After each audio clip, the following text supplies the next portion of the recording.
भारतीय वायुसेना की मजबूती में फिर इजाफा हुआ है और उसमें एक ऐसे हेलीकॉप्टर का समावेश हुआ है जो किसी भी ऊंचाई पर उड़ान भरते हुए सेना का मददगार साबित हो सकता है। देश के रक्षा मंत्री राजनाथ सिंह ने सोमवार को देश के पहले made in India light combat helicopter LCH प्रचंड में उड़ान भरी है और इसके साथ ही देश की हवाई शक्ति में एक नए युग का सूत्रपात हुआ है। LCH का यह पहला संस्करण हिंदुस्तान एरोनॉटिक्स लिमिटेड द्वारा निर्मित हुआ है और इसके साथ ही रक्षा क्षेत्र में भारत की आत्मनिर्भरता भी बढ़ी है। नए chief of defence staff general Anil Chauhan के कार्यभार संभालने के बाद यह कामयाबी हाथ लगी है। यह हेलीकॉप्टर किसी भी मौसम में उड़ने में सक्षम है और यह विशेष रूप से दुश्मन के ड्रोन को कुशलता से निशाना बना सकता है। पाकिस्तान व चीन की ओर से ड्रोन की शिकायतें आती रहती हैं, ऐसे में यह हेलीकॉप्टर एक तरह से समय की मांग है। अब दुश्मन ड्रोन को निशाना बनाने के लिए बड़े विमानों की जरूरत नहीं पड़ेगी। भारतीय रक्षा क्षेत्र अब make in India make for the world के इरादे के साथ काम करे चूंकि भारतीय परिवेश में ही निर्मित हुआ है, इसलिए यह हमारी सीमा पर ज़्यादा कारगर साबित हो सकता है। यह हेलीकॉप्टर जरूरत के अनुरूप दुश्मन को चकमा देने, विभिन्न प्रकार के गोला बारूद ढोने और इसे जल्दी से साइट पर पहुंचाने में सक्षम है। यह वायुसेना के साथ साथ थल सेना के लिए भी बहुत उपयोगी साबित हो सकता है।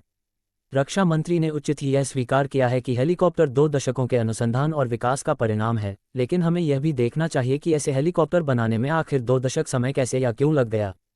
क्या हम हेलीकॉप्टर का विकास कम समय में नहीं कर सकते थे? इसमें किसी एक सरकार का योगदान नहीं है। सरकारें सिलसिलेवार ढंग से रक्षा उत्पादन की उपेक्षा करती आई हैं, जिसका असर अब साफ दिखने लगा है, जब रक्षा उत्पाद दुनिया के बाजार में बहुत महंगे हो गए हैं।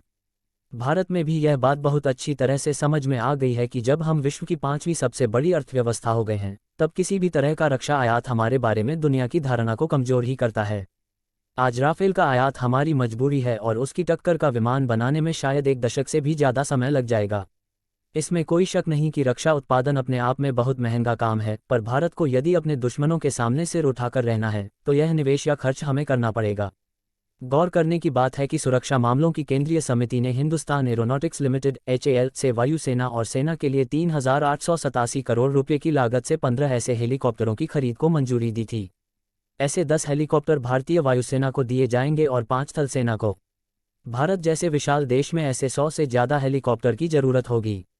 अतः निर्माण का कार्य युद्ध स्तर पर होना चाहिए। हमें न केवल अपनी ज़रूरतें पूरी करनी है, बल्कि अन्य देशों में निर्यात भी करना है।